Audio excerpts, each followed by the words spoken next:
जय गुरु जी, शुक्राना गुरु जी, अनंतम अनंतम शुक्राना गुरु जी। गुरु जी महाराज जी के श्री चरणों में कोटि कोटि प्रणाम और गुरु जी की प्यारी सभी संगत को जय गुरु जी।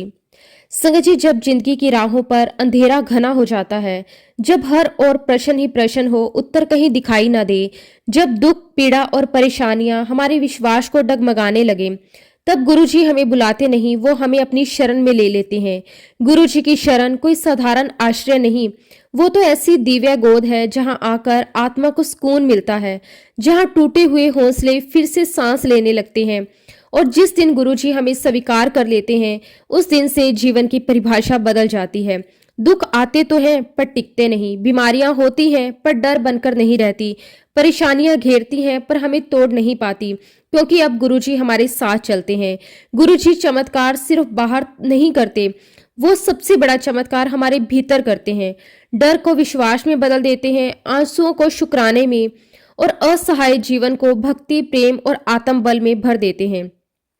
उनकी कृपा से जो असंभव लगता है वो संभव हो जाता है, जो बोझ लगता है वो प्रसाद बन जाता है। गुरु जी की शरण में आकर जिंदगी बदलती नहीं, जिंदगी संवर जाती है। और तब समझ में आता है कि हम अकेले कभी थे ही नहीं, बस गुरु जी को पहचानना बाकी था। संगत जी, आज का सत्संग बहुत ही सुंदर, बहुत ही प्यारा सत्संग है। गुरु जी की बहुत ही प्यारी और ब्लेस संगत कोहली अंकल का सत्संग है। तो चलिए संगत जी, पूरे भक्ति भाव के साथ गुरु जी का ये बहुत ही प्यारा सत्संग शुरू करते हैं। जय गुरु जी, शुक्राना गुरु जी, अनंतम अनंतम शुक्राना गुरु जी। संगत जी, आज मैं आप सभी के साथ अपनी उस जीवन यात्रा को साझे करना जा रहा हूं जो गुरु जी महाराज जी ने स्वयं अपने कर्म कलमों से लिखी है।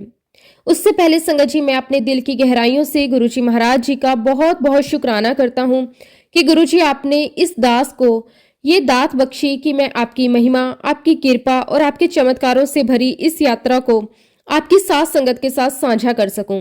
संगत जी, हमारी गुरु जी महाराज जी के साथ जो जर्नी है, उसकी शुरुआत कोई बहुत बड़ी घटना से नहीं, कोई चमत्कार देखकर नहीं, बल्कि एक बिल्कुल साधारण सी जिंदगी के साधारण से काम से हुई।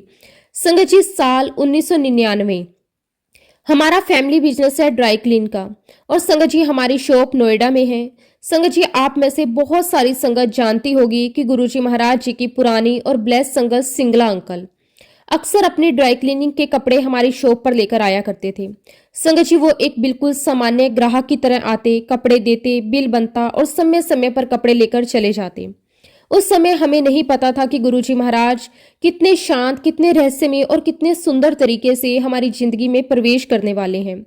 संगत जी, समय ऐसे बीतता रहा और फिर आया साल 2000 का। एक दिन सिंगला अंकल मेरी शॉप पर कुछ बहुत ही रंग बिरंगे शर्ट्स लेकर आए। संगत जी, शर्ट्स देखने में तो सुंदर थी ही, लेकिन जैसे ही उन्होंने वो शर्ट मेरे काउंटर पर रखी, पूरा माहौल ही बदल गया। संगत जी, उन शर्ट्स में से एक बहुत ही मीठी और दिव्य खुशबू आ रही थी। ऐसी खुशबू जो मैंने अपने जीवन में कभी किसी परफ्यूम से नहीं सूंघी थी, कभी मैंने ऐसी खुशबू महसूस ही नहीं की थी। संगत जी, वो खुशबू नाक से नहीं, सीधे दिल तक उतर रही थी। और संगत जी, वो शर्ट कम से कम 8 से 10 थी।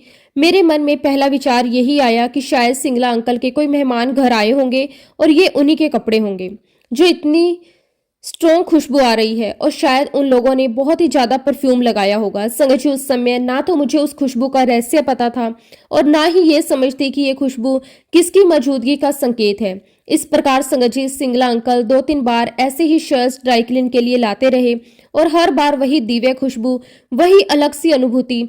फिर एक दिन संगत जी, सिंगला अंकल मेरे पास बहुत ही सुंदर सुंदर चोले लेकर आए। संगत जी, वो चोले इतने सुंदर थे कि देखने मात्र से ही मन श्रद्धा से भर जाए। वो कम से कम 5 से 6 चोले थे। उन्होंने मुझसे बस इतना कहा कि इनको बहुत अच्छे से ड्राई क्लीन कर देना। संगत जी, उन्होंने उस समय मुझे ये नहीं बताया कि ये चोले किसके हैं।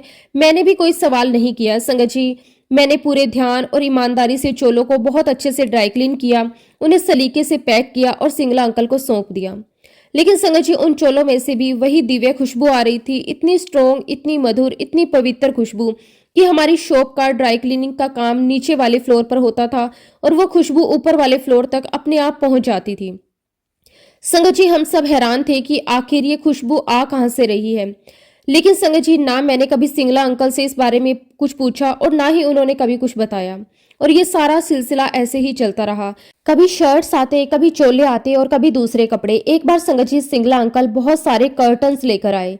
मैंने उन्हें ड्राई क्लीन किया, पैक किया और दे दिया। फिर वो दोबारा लेकर आए। फिर मैंने उन्हें पैक किया, ऐसे ही ड्राई क्लीन करके दे दिया। लेकिन संगत जी जब वो तीसरी बार कर्टन्स लेकर आए तो मेरे मन में एक बिल्कुल साधारण सा दुकानदार वाला विचार आया। मैंने सोचा इतना सारा काम हो गया है, इतना बिल बन चुका है, अब मुझे पैसों की बात कर लेनी चाहिए। संगत जी उस समय हमारे पास मोबाइल फ़ोन नहीं हुआ करते थे, लेकिन मेरी शॉप पर लैंडलाइन फ़ोन होता था।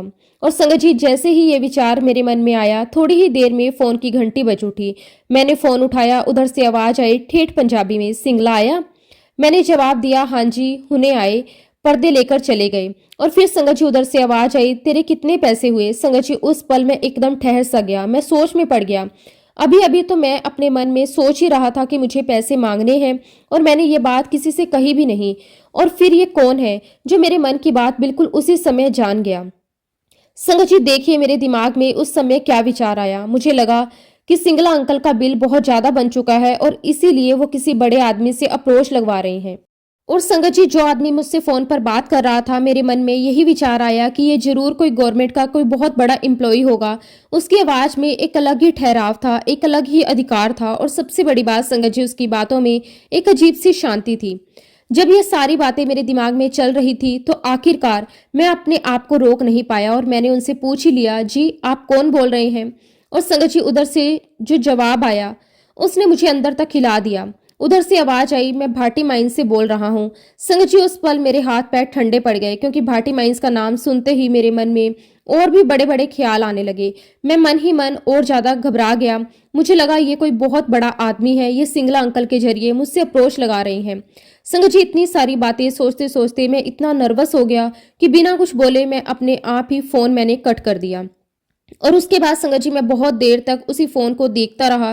दिल में डर भी था, कंफ्यूज भी था और मन में सवाल भी कि आखिर ये हुआ क्या। लेकिन संगत जी जैसे जीवन चलता है वैसे ही वो बात आई गई हो गई। और कुछ दिनों बाद एक दिन सिंगला अंकल फिर मेरी शॉप पर आए और शॉप पर आते ही उन्होंने बहुत सहजता से मुझसे पूछा, साहब क्या आप कारपेट ड्राई क्लीन कर दोगे? मैंने भी साधारण आवाज में कहा कि हाँ जी कर दूंगा। तभी सिंगला अंकल ने आगे कहा, जो कारपेट है ना वो मंदिर के कारपेट हैं, वो बहुत ही बड़े हैं, उनको ड्राई क्लीन करने से पहले आपको आकार खुद देखना पड़ेगा, इसके लिए आपको एक बार मंदिर चलना पड़ेगा। संगत जी मैंने बिना ज्यादा सोचे कहा कि ठीक है। फिर ये तय हुआ कि संडे के दिन मैं सिंगला अंकल के साथ मंदिर जाऊंगा और देखूंगा कि कारपेट कितने बड़े हैं और कितने लोगों की जरूरत पड़ेगी। और संगत जी जब वो संडे आया तो सिंगला अंकल मुझे अपनी कार में बिठाकर भाटी माइंस बड़े मंदिर लेकर गए। संगत जी जैसे ही मैंने बड़े मंदिर की सीढ़ियां चढ़नी शुरू की, मेरे साथ एक अजीब सी चीज होने लगी। वही खुशबू, वही दिव्य फ्रेगनेंस, बिल्कुल वही जो मुझे गुरुजी के कपड़ों को ड्राई क्लीन करते समय आती थी। संगत जी मेरे कदम सीढ़ियों पर थे, लेकिन मेरा मन कहीं और ही चला गया। अभी हम सीढ़ियां चढ़ ही रहे थे कि तभी सिंगला अंकल के मोबाइल पर रिंग बजी। उन्होंने फोन उठाया। संगत जी ये गुरुजी महाराज जी का फोन था। गुरुजी महाराज उधर से पूछते, तू लेकर आ गया ड्राई क्लीनर को? सिंगला अंकल बहुत ही आदर से कहते, हाँ जी गुरुजी मैं अंकल को लेकर आया हूँ। संगत जी ये सारी बातें इसीलिए बता पा रहा हूँ क्योंकि उनके मोबाइल से वो आवाज मुझे साफ साफ सुनाई दे रही थी। फिर गुरुजी सिंगला अंकल से कहते कि अच्छा उसको कारपेट दिखा दो, चाय प्रसाद पिलाओ और उसके साथ सत्संग शेयर करो। संगत जी इसके बाद सिंगला अंकल मुझे गुरुजी के दरबार में लेकर गए। वहां संगत जी मैंने सबसे पहले गुरुजी महाराज जी का स्वरूप देखा। वहां भोलेनाथ का स्वरूप भी था और साथ ही गुरु नानक देव जी की फोटो भी विराजमान थी। संगत जी मैंने बड़े ध्यान से कारपेट देखा कि कितना बड़ा है, क्योंकि उसके लिए मुझे अपने कुछ आदमी भी लेकर आने थे। उसके बाद सिंगला अंकल ने मुझे चाय प्रसाद पिलाया और फिर उन्होंने मुझे गुरुजी महाराज जी के बारे में कुछ बातें बताई। संगत जी मैं उनकी सारी बातें शांति से सुन तो रहा था, लेकिन मेरे मन में कुछ और ही चल रहा था। मेरे अंदर से आवाज आ रही थी, मैं तो गुरुद्वारे जाता हूँ, मुझे इनसे क्या लेना देना। लेकिन संगत जी खैर मैंने कोई भी बहस नहीं की और उसके बाद सारे कारपेट्स लिए और ड्राई क्लीन करके सिंगला अंकल को दे दिए। लेकिन संगत जी जब से मैं बड़े मंदिर से लौटा था मेरे साथ एक बहुत अजीब सी घटना होने लगी थी। मैं जब भी कार में बैठता मुझे वही गुरुजी की फ्रेगनेंस आने लगती। और संगत जी ये फ्रेगनेंस सिर्फ मुझे ही आती थी। मेरे आसपास जो भी बैठा होता था मैं उससे पूछता क्या आपको कोई खुशबू आ रही है, तो हर बार सब लोग कहते कि नहीं हमें तो कोई खुशबू नहीं आ रही। संगत जी एक दिन सिंगला अंकल ने मुझसे कहा कि गुरुजी महाराज आपको बहुत याद कर रहे हैं, चलो मेरे साथ चलो और अपनी ब्लेसिंग्स ले लो। मैंने जब ये सारी बातें अपने घर वालों को बताई तो घर वाले कहने लगे, अरे आप किन चक्रों में पड़ गए हो, हम तो गुरुद्वारे जाते हैं, हमें इन सब लोगों से क्या लेना देना। लेकिन संगत जी, मैं आपको एक बात और बताना चाहता हूँ कि जब से मैं बड़े मंदिर से लौटा था, तब से लेकर लगातार 10 से 12 दिन तक मुझे गुरु जी की बहुत स्ट्रॉन्ग खुशबू आती रही। संगत जी, ऐसे ही समय निकलता रहा और एक दिन की बात है, मैं अपनी शॉप पर बैठा हुआ था। संगत जी, उस दिन शाम के करीब 6:30 बज रहे थे। पता नहीं क्यों, बिना किसी योजना के, बिना किसी सोच विचार के अचानक मेरे मन में एक विचार आया। एक बहुत ही सहज सा विचार कि चलो गुरुजी महाराज जी के पास चलता हूँ, दर्शन करके आता हूँ। संगत जी, ये कोई जिद नहीं थी, कोई मजबूरी नहीं थी, बस जैसे किसी ने अंदर से बुला लिया हो। मैंने बिना देर किए अपना टू व्हीलर उठाया और गुरुजी के दर्शन के लिए चल पड़ा। इस बीच संगत जी, सिंगला अंकल पहले ही मुझे बता चुके थे कि गुरुजी महाराज छोटे मंदिर यानी कि अंपायर स्टेट में विराजमान रहते हैं। और जैसे ही मैं अंपायर स्टेट पहुंचा संगत जी, वहां मुझे सिंगला अंकल बाहर ही मिल गए। उन्होंने मुझे देखा, मुस्कुराए और बिना कुछ कहे मुझे सीधे गुरुजी महाराज जी के पास लेकर चले गए। संगत जी, गुरुजी महाराज दरबार में शांत भाव से बैठे हुए थे। वातावरण में एक अलग सी शांति थी, एक अलग ही दिव्यता थी। मैंने जैसे ही गुरुजी महाराज जी को प्रणाम किया तो गुरुजी मुझे देखकर मुस्कुराए और कहते कि हाँ, वड्डा ड्राई क्लीनर हो गया है। और फिर कहते, 10 किन्ने पैसे हो गए। संगत जी, उस पल मेरे पूरे शरीर में एक झंझनाहट सी दौड़ पड़ी। मुझे उसी पल समझ आ गया कि अच्छा, फोन पर जो आवाज थी वो गुरुजी महाराज जी की थी। लेकिन संगत जी, अभी मैं यही सोच रहा था कि गुरुजी महाराज जी ने मुझे अपने पास बिठा लिया। मैं उनके पास बैठ गया, लेकिन मेरा मन अभी भी घटनाओं को समझने की कोशिश कर रहा था।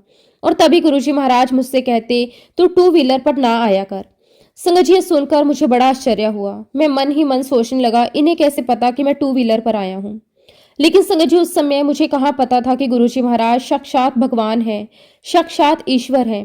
एक बात और बताऊं, उन दिनों मैं ज्यादातर या तो काली पग या सफेद पग ही पहनता था। और जिस दिन मैं गुरुजी के दर्शन के लिए अंपायर स्टेट गया, उस दिन मैंने ब्लैक कलर की पग पहनी हुई थी। गुरुजी महाराज मुझे देखते ही कहते, आज तो काली पग नहीं पाना। मैंने तुरंत कहा, ठीक है गुरुजी। और उसके बाद गुरुजी महाराज मुझसे कहते, तू रोज सवेरे चौपाई साहब दा पाठ किया कर। मैंने सिर झुकाकर कहा कि ठीक है गुरुजी। संगत जी, उसके बाद गुरुजी ने मुझे अपने हाथों से प्रसाद दिया। और संगत जी, ये बात बिल्कुल सच है। गुरुजी महाराज उस समय अपने एक हाथ से प्रसाद देते थे, लेकिन वो प्रसाद हमारे दोनों हाथों में भी नहीं समाता था। इतनी कृपा, इतनी भरपूरता, इतना प्रेम। गुरुजी ने मुझसे कहा कि बाहर जाकर प्रसाद खाकर आ। मैं बाहर गया, प्रसाद खाया और फिर वापस गुरुजी के पास आ गया। और जैसे ही मैं वापस पहुंचा, गुरुजी महाराज संगत की तरफ देखकर कहते, ए सुनाओ सत्संग, ये तो बहुत बड़ा ड्राई क्लीनर बना बैठा है। मैं बुलाता हूं तो मंदिर नहीं आता। संगत जी, ये पूरा अनुभव मेरे लिए बिल्कुल नया था। पहली ही बार आया और गुरुजी ने टू व्हीलर लाने से मना कर दिया, काली पग पहनने से मना कर दिया, चुपाई साहब का पाठ बताया। और जो सत्संग वहां सुनाए जा रहे थे संगत जी, वो मुझे उस समय कुछ भी समझ नहीं आ रहे थे। लेकिन एक बात मैं बहुत ही अच्छे से महसूस कर रहा था। गुरुजी महाराज जी की जो फ्रेगनेंस मुझे पहले आती थी, वो वहां पर बहुत ही ज्यादा स्ट्रॉन्ग थी। इतनी स्ट्रॉन्ग कि जैसे पूरा वातावरण ही उसी खुशबू से भर गया हो। संगत जी, उस समय मुझे सचमुच कुछ भी समझ में नहीं आ रहा था कि यह सब मेरे साथ आखिर हो क्या रहा है। मन में प्रश्न भी थे, आश्चर्य भी था, डर भी था और कहीं कहीं एक अजीब सी शांति भी। उसके बाद संगत जी, हम सब लंगर करने गए। लंगर करके जब मैं वापस आया तो गुरुजी महाराज जी से आज्ञा लेने लगा। तभी गुरुजी महाराज बहुत सहजता से मुझसे कहते, आया कर और 15 दिन में एक चक्कर लगा लिया कर। मैंने सिर झुकाकर कहा कि हाँ जी गुरुजी। संगत जी, उस दिन गुरुजी के दर्शन करके जब मैं घर पहुंचा तो अपने घर वालों को एक एक बात बताई। मैंने बताया कि गुरुजी के दरबार में कैसे कैसे बड़े बड़े लोग बैठते हैं, लेकिन वहां कोई दिखावा नहीं, कोई डर नहीं, कोई गलत बात नहीं। मैंने अपने घर वालों से साफ साफ कहा, वहां ऐसा कुछ भी नहीं है जो हमें नहीं जाना चाहिए। संगत जी, गुरुजी की कृपा ऐसी थी कि मेरे घर वाले भी धीरे धीरे तैयार हो गए। और फिर संगत जी, हम लोग हफ्ते में कम से कम 2 बार गुरुजी के दर्शन के लिए जाने लगे। संगत जी, क्योंकि गुरुजी महाराज जी ने मुझे चौपाई साहब का पाठ करने के लिए कहा था, तो उसी समय मुझे गुरुजी के स्वरूप वाला एक कैलेंडर मिल गया। मैंने वो कैलेंडर अपने घर के मंदिर में बड़े प्रेम से स्थापित किया। और संगत जी, हर रोज मैं गुरुजी के स्वरूप के सामने अगरबत्ती जलाता, सिर झुकाता और पूरे मन से चौपाई साहब का पाठ करता। संगत जी, अब मैं आपके साथ अपने जीवन की एक बहुत ही संवेदनशील बात साझा करना चाहता हूँ। मेरे बेटे को मेटाबॉलिज्म की बहुत ही गंभीर समस्या थी। उसका मेटाबॉलिज्म बहुत वीक था। एक दिन मैं उसे डॉक्टर के पास लेकर गया और संगत जी, डॉक्टर ने उस समय ऐसी बात कह दी जो मुझे बिल्कुल भी अच्छी नहीं लगी। मेरे दिल पर जैसे कोई भारी पत्थर रख दिया गया हो। मैं चुपचाप अपने घर लौट आया और घर आकर मैं सीधे गुरुजी के कैलेंडर के सामने बैठ गया। संगत जी, मैं बहुत ही रोया, इतना रोया कि शब्द नहीं है बताने के लिए। मैंने गुरुजी से कुछ मांगा नहीं, बस अपना दुख उनके चरणों में रख दिया। थोड़ी देर वहीं बैठने के बाद लगभग रात के 9:30 बजे मैं अपनी शॉप पर चला गया। संगत जी, उसी दिन सिंगला अंकल मेरी शॉप पर आए। आते ही उन्होंने मुझसे कहा कि अंकल जरा बाहर आओ, गुरुजी महाराज जी ने कुछ भेजा है। मैं बाहर गया। सिंगला अंकल ने कार की डिग्गी खोली। संगत जी, अंदर बहुत सारी बेडशीट्स, बहुत सारे पिल्लो कवर रखे हुए थे और उन सब में से बहुत ही ज्यादा स्ट्रोंग और दिव्य खुशबू आ रही थी। सिंगला अंकल ने वो सारी चीजें मुझे देते हुए कहा, गुरुजी ने इन्हें ड्राई क्लीन के लिए भेजा है। संगत जी, उस पल मेरे मन में एक ही भाव आया, जैसे गुरुजी महाराज जी ने मुझे सेवा बख्श दी हो। संगत जी, उन दिनों हर हफ्ते गुरुजी महाराज जी के 2 नए चोले बनते थे और मैं हर संडे गुरुजी के पास जाता, कम से कम 5 से 6 चोले, उनकी पैंट, शर्ट, टी शर्ट्स और बाकी कपड़े लेकर आता और पूरे प्रेम और श्रद्धा के साथ उनकी ड्राई क्लीन करता। कोशिश यही रहती कि मंडे तक सब कुछ अच्छी तरह पैक हो जाए और ट्यूसडे को गुरुजी के पास लेकर जाया जाए। वैसे संगत जी, ज्यादातर मैं गुरुजी के सारे चोले और कपड़े गुरुवार के दिन ही लेकर जाया करता था। अंपायर स्टेट पहुंचकर मैं फटाफट वो कपड़े सिंगला अंकल के हाथ में देता और जैसे ही मैं पहुंचता, अक्सर सिंगला अंकल मुझसे कहते, अभी अभी 2 मिनट पहले ही गुरुजी ने कहा है कि अंकल आ गया क्या। संगत जी, कई बार मैं खुद गुरुजी महाराज जी के चोलों को हैंगर में डालकर अलमारी में रख कर आता था और उसके बाद मैं गुरुजी के दरबार में बैठता, चाय प्रसाद पीता, लंगर प्रसाद खाता और फिर रात को अपने घर चला जाता। संगत जी, जैसा कि मैंने भी कहा कि ये सब मेरे लिए सेवा थी और संगत जी, मैं ये सेवा बहुत खुशी खुशी किया करता था। कई बार गुरुजी महाराज मेरे हाथ में 5-5 100 के 2 नोट रख देते थे और संगत जी, मैं हर बार मना भी करता कि गुरुजी महाराज मुझे पैसे नहीं चाहिए। संगत जी, जब मैं गुरुजी महाराज जी को बार बार मना करता था कि मुझे पैसे नहीं चाहिए, तो गुरुजी मुस्कुराकर मुझसे कहते, अरे कमले, ये तेरी ब्लेसिंग है। फिर बड़े प्यार से आगे कहते, अच्छा ऐसा कर, इसको गले में रख देना। संगत जी, कई बार ऐसा भी हुआ कि गुरुजी महाराज खुद ही बताते, ये पैसे अलमारी में रख देना, और कभी कहते इन्हें गले में रख देना। संगत जी, उस समय मुझे ये सब समझ में नहीं आता था, लेकिन आज पीछे मुड़कर देखता हूँ तो समझ आता है कि गुरुजी महाराज सिर्फ पैसे नहीं, आशीर्वाद दे रहे थे। एक दिन की बात है संगत जी, मैं मंदिर के कारपेट ड्राई क्लीन करवाकर छोटे मंदिर लेकर गया। उस दिन गुरुजी महाराज जी ने मुझे अपने पास बिठाया। मैं उनके पास शांत भाव से बैठा हुआ था और तभी गुरुजी महाराज जी ने अपने 2 जूते जोड़े मुझे देते हुए कहा, ये तेरा प्रसाद है, इसको संभाल के रखी। संगत जी, उस पल मेरे शरीर में रोम रोम खड़ा हो गया। आज भी संगत जी, गुरुजी महाराज जी का वो प्रसाद, वो जूता जोड़ी मेरे घर के मंदिर में पूरे आदर और श्रद्धा के साथ रखे हुए हैं। और इस तरह संगत जी, हमारी यात्रा गुरुजी महाराज जी के साथ शांत भाव से, प्रेम से, सेवा से आगे बढ़ती रही। समय धीरे धीरे आगे बढ़ता रहा। संगत जी, उन्हीं दिनों मेरी आंटी के पैरों में बहुत ही ज्यादा दर्द रहने लगा था। दर्द इतना तेज कि कई बार वो सहन ही नहीं कर पाती थी। कभी गर्म पानी में सिकाई करती, कभी मसाज करवाती, कभी हीटिंग बैग लगाती, लेकिन दर्द में कोई खास आराम नहीं पड़ता था। एक दिन संगत जी, आंटी ने मुझसे बहुत ही नम्रता से कहा कि चलो हम गुरुजी महाराज जी से बात करते हैं, आप गुरुजी से पूछो कि इसका क्या सोल्यूशन है। लेकिन संगत जी, मैंने आंटी को साफ साफ मना कर दिया। मैंने कहा कि नहीं, मैं गुरुजी को कुछ भी नहीं कहूंगा। संगत जी, आंटी कई बार मुझसे कहती रही, आप गुरुजी से बात करो, आप गुरुजी से बात करो, लेकिन हर बार मैं मना कर देता। एक दिन की बात है संगत जी, वो रविवार का दिन था। मैं और मेरी आंटी दोनों गुरुजी महाराज जी के अंपायर स्टेट गए हुए थे। संगत जी, हम लोग लाइन में लगे हुए थे। मैं आगे था, आंटी मेरे पीछे खड़ी थी। जैसे जैसे हमारी बारी नजदीक आती गई, आंटी मुझे बार बार कहने लगी, आज तो गुरुजी से मेरे बारे में बात करना, आज कुछ तो बोलना। मैंने कहा कि चलो ठीक है, कह देता हूँ। संगत जी, जैसे ही हमने गुरुजी महाराज जी को माथा टेका और जैसे ही मैं उठा और जैसे ही मैंने इतना कहा कि गुरुजी आंटी, उसी क्षण गुरुजी महाराज जी ने मुझे बीच में ही टोक दिया और कहा, चल बैठ जा, हम किसी की सिफारिश नहीं करते। संगत जी, वो शब्द बड़े सीधे थे, बड़े स्पष्ट थे और बिल्कुल अटल थे। हमने गुरुजी महाराज जी से आज्ञा ली और बाहर आ गए। बाहर आते ही संगत जी, आंटी बहुत जोर जोर से रोने लगी और रोते रोते बस यही कह रही थी, गुरुजी ने हमें डांट दिया। संगत जी, बाहर आते ही आंटी बहुत ही ज्यादा भावुक हो गई। आंखों में आंसू थे, दिल में पीड़ा थी और मन में एक ही बात। उन्होंने मुझसे कहा कि आज के बाद मैं यहाँ पर नहीं आऊंगी। मैंने भी बहुत सहजता से उन्हें जवाब दिया, ठीक है, तू मत आना, लेकिन मैं तो गुरुजी महाराज जी के पास जरूर आऊंगा। संगत जी, मैंने ये बात कोई नाराजगी में नहीं कही, बल्कि पूरे विश्वास के साथ कही, क्योंकि तब तक मेरे मन में ये बात साफ हो चुकी थी कि गुरुजी जो करते हैं वो हमेशा हमारी भलाई के लिए करते हैं। उसके बाद संगत जी, जब गुरुवार का दिन आया, मैं गुरुजी महाराज जी के पास पहुंचा तो मैं उनके पास शांत भाव से बैठ गया। गुरुजी महाराज मुझे देखते ही बड़े प्यार से मुस्कुराए और कहा, मैनू दसन की जरूरत नहीं है, मैनू सब पता हैगा। संगत जी, ये शब्द मेरे दिल में सीधे उतर गए। मुझे समझ आ गया कि गुरुजी महाराज हमारे मन की बात बोलने से पहले ही जान लेते हैं। फिर गुरुजी महाराज मुझसे कहते कि अगले गुरुवार आंटी नू लेकर आना, अपने नाल पान दे पत्ते भी लेकर आना। मैंने तुरंत सिर झुकाकर कहा कि ठीक है गुरुजी। संगत जी, जब मैं घर पहुंचा तो मैंने आंटी को सारी बात बताई। मैंने कहा कि गुरुजी ने तुम्हें अगले गुरुवार बुलाया है। संगत जी, उस दिन आंटी भी चुपचाप तैयार हो गई। जब वो गुरुवार आया तो हम दोनों गुरुजी महाराज जी के पास गए। रास्ते में मैंने पान के पत्ते खरीद लिए, जैसा कि गुरुजी महाराज जी ने कहा था। जैसे ही हम गुरुजी महाराज जी के पास पहुंचे, गुरुजी ने हाथ के इशारे से हमें अपने कमरे में बुला लिया। हम दोनों गुरुजी के कमरे में चले गए। तभी गुरुजी महाराज मुझसे कहते, सारे कपड़े जो ड्राई क्लीन करने हैं तो फटाफट गाड़ी में रख के आ जा। संगत जी, उसी समय मैं बाहर गया और कपड़े गाड़ी में रखने लगा।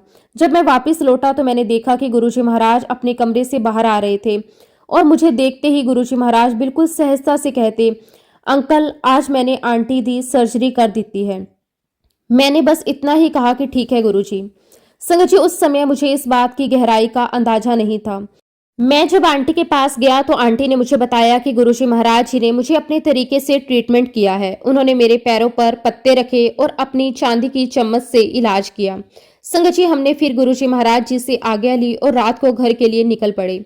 संगत जी, आप विश्वास नहीं करोगे, उस रात आंटी के पैरों में बहुत ही ज्यादा सीवियर पेन शुरू हो गया। दर्द इतना ज्यादा था कि आंटी से सहन ही नहीं हो पा रहा था। हम सब चिंतित हो गए। लेकिन संगत जी, अगली सुबह जब आंटी उठी तो जो हुआ वो किसी चमत्कार से कम नहीं था। उनके पैरों का दर्द हमेशा हमेशा के लिए गायब हो चुका था। संगत जी, वो दर्द कहाँ चला गया हमें आज तक पता नहीं, लेकिन एक बात पूरी श्रद्धा से कह सकता हूँ कि आज तक गुरुजी महाराज जी के आशीर्वाद से वो दर्द कभी वापस नहीं आया। खैर संगत जी, इसके बाद भी गुरुजी महाराज जी की बहुत सारी ब्लेसिंग्स मिलती रही और इस प्रकार हमारी ये पावन यात्रा गुरुजी महाराज जी के साथ आगे बढ़ती रही।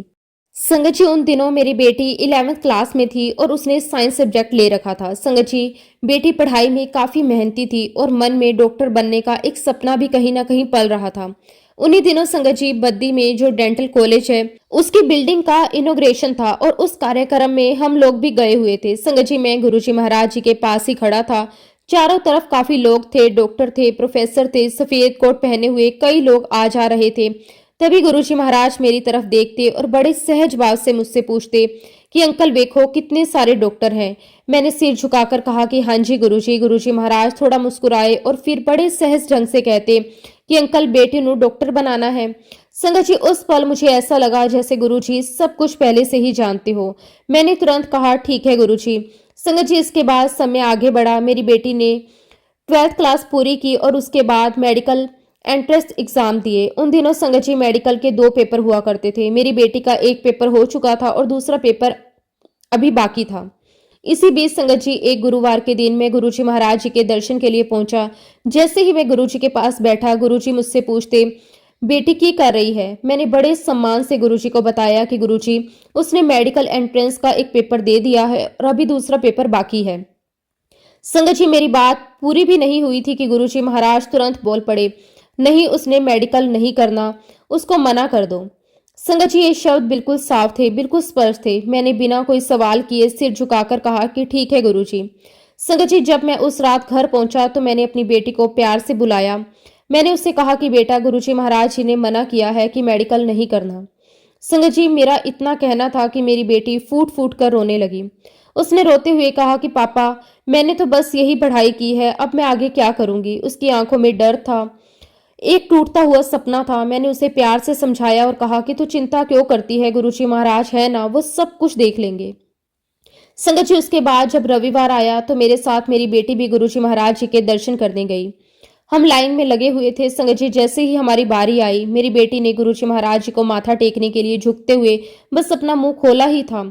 उसी समय गुरुजी महाराज जी ने जोर से डांटते हुए कह दिया ना मेडिकल नहीं करना, जाओ हुन। संगत जी, मेरी बेटी सहज सी चुप हो गई। उस पल कोई सवाल नहीं, कोई तर्क नहीं, बस गुरुजी का आदेश था। इसके बाद संगत जी, जब अगले गुरुवार मैं गुरुजी महाराज जी के पास पहुंचा, तो गुरुजी महाराज मुझसे पूछते कि बेटी के लिए और क्या-क्या ऑप्शन बचे हैं। उस पल संगत जी, मैंने गुरुजी महाराज जी को बताया कि गुरुजी, बायोटेक भी एक ऑप्शन है, लेकिन बाकी सब एंट्रेंस एग्जाम तो हो चुके हैं, अब बस एक एमटी कॉलेज ही बचा है। संगत जी, मेरी बात सुनकर गुरुजी महाराज एक पल के लिए मौन हुए। फिर बिल्कुल सहज और बिल्कुल सरल और पूरे विश्वास के साथ गुरुजी ने कहा कि जाओ, फिर ले लो एडमिशन। संगत जी, उस एक वाक्य में कोई डर नहीं था, कोई शंका नहीं थी, बस पूरा भरोसा था। और सच में संगत जी, गुरुजी महाराज जी के आशीर्वाद से मेरी बेटी का एमटी कॉलेज में बायोटेक में एडमिशन हो गया। संगत जी, वक्त आगे बढ़ता गया, मेरी बेटी ने बायोटेक की पढ़ाई पूरी की और उसी बीच संगत जी, वह समय भी आया जब गुरुजी महाराज जी ने अपना फिजिकल चोला छोड़ दिया। संगत जी, उस समय ऐसा लगा जैसे सब कुछ रुक सा गया, लेकिन असल में गुरुजी की लीला और तेजी से चल रही थी। क्योंकि संगत जी, गुरुजी कभी कहीं जाते नहीं, उनका शरीर भले ही दिखाई ना दे, लेकिन उनकी कृपा, उनकी नजर, उनकी ब्लेसिंग हर पल हमारे साथ चलती रहती है। और यही हुआ मेरी बेटी के साथ भी। गुरुजी महाराज जी के आशीर्वाद से मेरी बेटी मास्टर्स करने के लिए यूएसए गई। संगत जी, उसने बायोलॉजी में अपना मास्टर्स पूरा किया और आज संगत जी, गुरुजी महाराज जी की कृपा से मेरी बेटी बहुत सेटल्ड है, बहुत खुश है और एक अच्छी सम्मानजनक जिंदगी जी रही है। संगत जी, जब भी मैं पीछे मुड़कर देखता हूँ तो साफ दिखाई देता है कि अगर उस समय गुरुजी महाराज मेडिकल के लिए मना ना करते तो शायद ये रास्ता कभी खुलता ही नहीं। संगत जी, गुरुजी हमसे हमारी मनचाही चीज छीनते नहीं हैं, बल्कि हमें वो देते हैं जो हमारे भाग्य में सबसे श्रेष्ठ होती है। गुरुजी महाराज जी का आशीर्वाद मेरे पूरे परिवार पर हमेशा बना रहा है। और संगत जी, मेरी जिंदगी में ऐसे छोटे छोटे बहुत सारे इंसिडेंट्स हुए हैं जिनमें गुरुजी महाराज हमें हर पल ब्लेस करते रहे हैं। अब संगत जी, मैं आपको अपने बेटे से जुड़ा एक और अनुभव बताता हूँ। संगत जी, मेरा बेटा डीपीएस स्कूल में पढ़ता था और एक अजीब सी समस्या उसके साथ हो रही थी। जब भी संगत जी, उसके स्कूल में पेरेंट्स टीचर मीटिंग होती तो वह हर बार बेहोश हो जाता था। संगत जी, पहले तो हमने सोचा कि शायद घबराहट होगी, शायद कमजोरी होगी, लेकिन ये बात बार बार होने लगी। फिर संगत जी, मैं उसे डॉक्टर के पास लेकर गया। डॉक्टर ने पूरी जांच की, फाइल देखी, रिपोर्ट देखी और फिर कह दिया कि इसका सीटी स्कैन करवा लेते हैं। संगत जी, ये सुनकर मन थोड़ा घबरा गया। अब संगत जी, सीटी स्कैन अगले दिन होने वाला था और उसी समय मेरे मन में एक ही विचार आया, सबसे पहले बच्चे को गुरुजी के दर्शन के लिए लेकर जाता हूँ। संगत जी, मैंने बिना कोई देरी किए सुबह सुबह अपने बेटे को साथ लिया और सीटी स्कैन से पहले मैं गुरुजी महाराज जी के दर्शन के लिए पहुंच गया। संगत जी, जैसे ही मैं गुरुजी महाराज जी के पास पहुंचा, गुरुजी ने मुझे देखते ही पूछ लिया कि क्यों आया है। और संगत जी, मैंने बड़े विश्वास के साथ गुरुजी से कहा कि गुरुजी, डॉक्टर ने मेरे बेटे के लिए कहा है कि सीटी स्कैन करवाना पड़ेगा और आज इसका सीटी स्कैन है। तो संगत जी, मेरी बात सुनने के बाद गुरुजी महाराज बिल्कुल सहज भाव में मुझे कहने लगे, करा ले सीटी स्कैन, अगर कराना है तो करा ले, उसमें कुछ है तो है नहीं, तुझे अपनी तसल्ली करनी है तो करा ले। संगत जी, ये शब्द सुनने में साधारण लगते हैं, लेकिन इन शब्दों के अंदर जो भरोसा था, जो विश्वास था, वो सिर्फ गुरुजी महाराज ही दे सकते हैं। गुरुजी का आशीर्वाद लेकर हम सीटी स्कैन करवाने चले गए और संगत जी, मन में थोड़ा डर भी था, थोड़ी चिंता भी थी, क्योंकि आखिर बात बच्चे की थी। लेकिन कहीं ना कहीं दिल में किसी कोने में ये भरोसा भी था कि जब गुरुजी ने कह दिया है कि कुछ नहीं है तो वाक्य में ही कुछ नहीं होगा। सीटी स्कैन हुआ, रिपोर्ट आई और संगत जी, जैसा गुरुजी ने कहा सब कुछ नॉर्मल निकला। उसके बाद संगत जी, मैं सीधा गुरुजी महाराज जी के पास पहुंचा। जैसे ही गुरुजी ने मुझे देखा, उन्होंने मुस्कुराते हुए पूछ लिया, हाँ फिर की होया? और संगत जी, मैंने हाथ जोड़कर कहा कि गुरुजी, कुछ भी नहीं हुआ, सब नॉर्मल है। मेरी बात सुनते ही गुरुजी बिल्कुल अपने अंदाज में कहने लगे, मैं तो किया ही सी, कुछ नहीं हैगा। संगत जी, ये सुनकर मेरे रोंगटे खड़े हो गए, क्योंकि गुरुजी महाराज ना तो डॉक्टर हैं, ना रिपोर्ट देखते हैं, लेकिन उन्हें सब कुछ पहले से पता होता है। संगत जी, ऐसे ही हमारे प्यारे गुरुजी महाराज हमें हर पल अपनी ब्लेसिंग्स देते रहते हैं। लेकिन संगत जी, अक्सर हमें उस टाइम समझ में नहीं आता कि गुरुजी ने हमें कितनी बड़ी ब्लेसिंग्स दी है, क्योंकि संगत जी, हम इंसान हैं, हम अपना दिमाग लगाए बिना नहीं रह सकते। और सच कहूं तो हमारे अंदर इतना सामर्थ्य ही नहीं है कि हम गुरुजी महाराज जी की लीलाओं को पूरी तरह समझ सकें। संगत जी, मेरी लाइफ में ऐसे प्यारे प्यारे छोटे छोटे बहुत सारे इंसिडेंट्स हैं जिनमें गुरुजी महाराज मुझे हर पल ब्लेस करते रहे। संगत जी, अब मैं आपको एक छोटा सा और सत्संग सुनाता हूँ। ये बात है 2004 की। उस समय संगत जी, मैं अपने भाई के साथ मिलकर बिजनेस करता था और जब भी मैं गुरुजी महाराज जी के पास जाता तो अक्सर गुरुजी मुझे एक ही बात कहते थे कि तू अपना बिजनेस अलग कर ले। संगत जी, ये बात गुरुजी महाराज जी ने मुझसे एक बार नहीं, कम से कम 2 से 3 बार कही होगी, लेकिन संगत जी मैंने गुरुजी की बात नहीं मानी। दिल में यही आया कि आखिर वो मेरा भाई ही तो है। और संगत जी, जब तीसरी बार गुरुजी महाराज जी ने मुझसे ये बात कही तो मैंने हिम्मत करके गुरुजी से कह दिया कि गुरुजी, वो मेरा भाई है। मेरी बात सुनकर गुरुजी बस इतना ही कहने लगे कि चल फिर तेरी मर्जी। संगत जी, कहते हैं ना कि जो महापुरुष होते हैं वो किसी बात को सिर्फ 3 बार ही कहते हैं और उसके बाद वो हमारी मर्जी पर छोड़ देते हैं। और संगत जी, उसके बाद मेरी जिंदगी में बहुत कुछ ऐसा हुआ जो मुझे सहन करना पड़ा। संगत जी, मेरा भाई ज्यादा दुकान पर आता नहीं था, लेकिन संगत जी हमारी जितनी भी दुकानें थी उन सब के पेपर मेरे भाई के नाम पर थे। और संगत जी, मैंने अपने जीवन में कभी ये सोचा तक नहीं था कि ये दुकानें मेरे भाई के नाम पर हैं तो मैं इन्हें अपने नाम करवा लूं। संगत जी, मैंने गुरुजी महाराज जी की बात नहीं मानी और आखिरकार मुझे अपनी शॉप देनी पड़ी। लेकिन संगत जी, मैं आपको एक बात बहुत सच्चे दिल से बताना चाहता हूँ, ऐसी कठिन परिस्थिति में भी गुरुजी महाराज जी ने मेरा हाथ एक पल के लिए भी नहीं छोड़ा। जब बाहर से देखने में सब कुछ टूटता हुआ लग रहा था, जब ऐसा लग रहा था कि जमीन खिसक गई पैरों के नीचे से, तब संगत जी गुरुजी महाराज हर पल मेरे साथ खड़े थे। उन्होंने मुझे अकेला कभी महसूस ही नहीं होने दिया। संगत जी, समय आगे बढ़ा और गुरुजी के आशीर्वाद से मैंने एक नई शुरुआत करी। गुरुजी की कृपा से मैंने एक मार्केट में दुकान खरीदी। और संगत जी, ये गुरुजी का ही चमत्कार था कि जहां मुझे लगता था कि शायद अब कुछ बचेगा नहीं, वहीं गुरुजी के आशीर्वाद से मेरा काम फिर से चल पड़ा। संगत जी, गुरुजी महाराज हमें अक्सर इंडिकेशंस देते हैं। वो सीधे सीधे हर बात नहीं कहते, लेकिन इशारों में हमें बहुत कुछ समझा देते हैं। अब संगत जी, ये हमारे ऊपर होता है कि हम गुरुजी के इंडिकेशंस को समझ पाते हैं या नहीं और उन पर अमल करते हैं या नहीं। संगत जी, जब मुझे अपनी दुकानें देनी पड़ी तो एक दिन गुरुजी महाराज मुझसे बहुत ही साधारण शब्दों में कहने लगे, तो मंदिर के आसपास कोई जगह देख। मैंने हाथ जोड़कर कहा कि ठीक है गुरुजी। संगत जी, उसके बाद मैंने वहां बहुत सारी जगहें देखी, इधर देखा उधर देखा, लेकिन मन कहीं टिक नहीं रहा था। कुछ समझ नहीं आ रहा था कि कौन सी जगह ठीक है कौन सी नहीं। संगत जी, इसी तलाश के दौरान एक दिन मेरी नजर वहां मौजूद एक किराने की दुकान पर पड़ी। ना जाने क्यों मन में आया कि चलो इसी से पूछ लेते हैं। संगत जी, मैं उस दुकानदार के पास गया और बड़े प्यार से मैंने कहा कि भैया, क्या मुझे यहाँ आसपास कोई दुकान मिल सकती है। संगत जी, वो दुकानदार मुझे बड़े ध्यान से देखने लगा और पूछने लगा, आपको कितनी बड़ी दुकान चाहिए। मैंने उसे अपनी सारी डिटेल्स बता दी कि मुझे इस साइज की दुकान चाहिए, किस काम के लिए चाहिए और किस तरह की लोकेशन चाहिए। संगत जी, मेरी बात सुनकर वो कहने लगा कि ठीक है, मैं सर्च करता हूँ, जैसे ही मुझे कोई दुकान मिलेगी मैं आपको बताऊंगा। संगत जी, आप यकीन नहीं करेंगे, अगले ही दिन उस दुकानदार का मेरे पास फोन आ गया। और संगत जी, फोन पर वो मुझसे कहने लगा कि भाई साहब, मैंने एक दुकान देखी है, आप एडवांस देने के लिए पैसे ले आइए, आज ही फाइनल करनी है। संगत जी, लेकिन मैं कोई भी काम गुरुजी महाराज जी की आज्ञा के बिना नहीं करता था। तो संगत जी, सबसे पहले मैं गुरुजी महाराज जी के पास गया और हाथ जोड़कर कहा कि गुरुजी, मुझे एक दुकान मिल रही है जो 190 गज की है। मेरी बात सुनते ही गुरुजी महाराज मुझे कहने लगे, तो अपने साथ शौकीन अंकल को लेकर जा। संगत जी, गुरुजी महाराज जी ने शौकीन अंकल को खुद कहा कि तुम इसके साथ जाओ। और संगत जी, फिर मैं अंकल को लेकर उस दुकान को फाइनल करने के लिए गया। अब जब हम लोग दुकान की कीमत पर बातचीत करने लगे तो नेगोशिएशन चलते चलते राशि 22 लाख तक पहुंच गई। संगत जी, मेरे लिए ये रकम बहुत बड़ी थी। मैंने शौकीन अंकल की तरफ देखा और थोड़ा घबराते हुए कहा कि अंकल, इतनी बड़ी दुकान का मैं क्या करूंगा और मेरे पास तो सिर्फ 11 लाख ही हैं, 22 लाख मैं कहां से लेकर आऊंगा। संगत जी, ये कहकर हम वहां से वापस मुड़ने लगे। मन में यही चल रहा था कि शायद ये जगह मेरे नसीब में नहीं है। लेकिन संगत जी, अभी हम थोड़ी ही दूर गए थे कि जिस व्यक्ति से हम डील कर रहे थे उसने पीछे से आवाज लगाई। हम रुक गए और जब दोबारा उसके पास गए तो वो कहने लगा कि देखो, मेरे पास एक और जगह है जो 250 गज की है और उसके मैं सिर्फ 25 लाख ले रहा हूँ। संगत जी, ये सुनकर मेरे पैरों तले जमीन खिसक गई, क्योंकि मेरे पास तो इतने पैसे थे ही नहीं। संगत जी, मैं तो सिर्फ एडवांस के लिए 3 लाख लेकर गया था। मन में आया कि अब क्या होगा, लेकिन उसी वक्त शौकीन अंकल ने बिना एक पल सोचे कह दिया कि हाँ हाँ ठीक है, हम ये फाइनल करते हैं। संगत जी, मेरे तो हाथ पैर ठंडे पड़ गए और शौकीन अंकल ने मुझसे कहा कि 3 लाख में से 1.5 लाख अभी दे दो।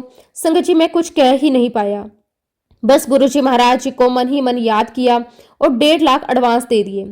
और संगत जी, जैसे ही एडवांस दिया तो वो व्यक्ति मुझसे कहने लगा, अब जब आपने ये वाली जगह फाइनल कर ली है तो ये दुकान भी फाइनल कर लो।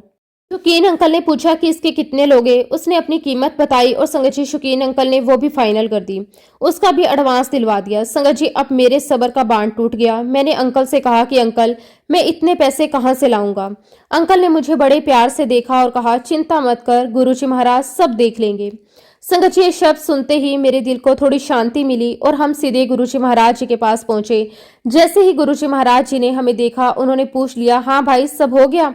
संगत जी अंकल ने पूरी डिटेल गुरुजी महाराज जी को बताई। गुरुजी दो जगह पसंद आई, एक 250 गज की है और एक 190 गज की है। अंकल की बात सुनते ही गुरुजी महाराज जी ने बिल्कुल तुरंत कहा, तो शौकीन ऐसा कर 250 गज तू रख ले और 190 गज इसको दे दे। संगत जी बस यहीं से सारी गांठ खुल गई। गुरुजी महाराज जी के आशीर्वाद से पैसों का इंतजाम भी हो गया और संगत जी वो जगह मैंने ले ली। एक बार संगत जी ऐसे ही चलते चलते गुरुजी महाराज और हम लोग उसी एरिया से निकले तो गुरुजी महाराज जी ने शौकीन अंकल से पूछा कि हाँ भाई कोहली का प्लांट कित्थे है। संगत जी शौकीन अंकल ने मेरा प्लाट दिखाया और संगत जी गुरुजी महाराज खुद उस प्लाट पर खड़े हुए और अंकल से बड़े मुस्कुराते हुए कहने लगे, शौकीन चल मैं कोहली नु करोड़पति बना दिता। और संगत जी जैसा गुरुजी महाराज जी ने मुझे आशीर्वाद दिया था, गुरुजी ने मुझे स्पष्ट शब्दों में आशीर्वाद दिया था कि नीचे शोरूम बनाना और ऊपर रहने का करना। संगत जी मैंने बिना किसी तर्क वितर्क के गुरुजी महाराज जी की आज्ञा को सिर मत्थे लिया और ना अपना दिमाग की सुनी और ना ही अपने दिल की, ना ही मैंने किसी और की सुनी, बस जो गुरुजी ने कहा वही किया। और संगत जी आज पीछे मुड़कर देखता हूँ तो सब समझ में आता है कि गुरुजी महाराज जी की एक एक बात कितनी स्ट्रिक्ट थी। नीचे शोरूम बना, ऊपर रहने का बना और संगत जी गुरुजी महाराज जी की कृपा से वह काम ऐसे चला जैसे किसी ने खुद हाथ पकड़कर चला दिया हो। संगत जी इस प्रकार गुरुजी महाराज जी ने हमें पल पल ब्लेस किया है, कभी कोई दुख नहीं आने दिया। सुख में भी हमेशा गुरुजी ने हमारा साथ दिया है। कभी चुप रहकर सब कर दिया तो कभी दो शब्द कहकर पूरी दिशा बदल दी। संगत जी गुरुजी महाराज जी के साथ मेरा ये सफर यूं ही चलता रहा। समय आगे बढ़ता गया और जिंदगी रंग बदलती गई, लेकिन गुरुजी महाराज जी की छाया कभी सिर से हटी नहीं। और संगत जी आज भी मैं पूरे विश्वास के साथ कह सकता हूँ कि गुरुजी के साथ मेरा यह सफर आज भी जारी है। संगत जी गुरुजी की ब्लेसिंग गिनाई नहीं जा सकती, उनकी कृपाएं असीम हैं। मेरी लाइफ में गुरुजी महाराज जी ने बहुत सारे सत्संग दिए हैं और संगत जी जो मैंने आज आपके साथ शेयर किया है वो इन असंख्य ब्लेसिंग में से बस कुछ ही हैं। और भी बहुत से सत्संग है जो गुरुजी ने मुझे ब्लेस किए हैं। फिलहाल संगत जी मैं अपने शब्दों को, अपनी वाणी को यहीं पे विराम देना चाहता हूँ। अगर सत्संग के दौरान संगत जी मैंने कुछ गलत कहा हो या मेरे मुंह से कोई भी शब्द गलत निकल गया हो तो उसके लिए मैं हाथ जोड़कर पूरे संगत परिवार से और गुरुजी महाराज जी से माफ़ी चाहता हूँ। जब भी गुरुजी महाराज मुझे आज्ञा देंगे मैं अपने अगले शुक्राना सत्संग भी आप सबके साथ जरूर शेयर करूँगा। जय गुरुजी, शुक्राना गुरुजी, अनंतम अनंतम शुक्राना गुरुजी। ओम नमः शिवाय, शिवजी सदा सहाय। ओम नमः शिवाय, गुरुजी सदा सहाय। जय गुरुजी, शुक्राना गुरुजी, अनंतम अनंतम शुक्राना गुरुजी।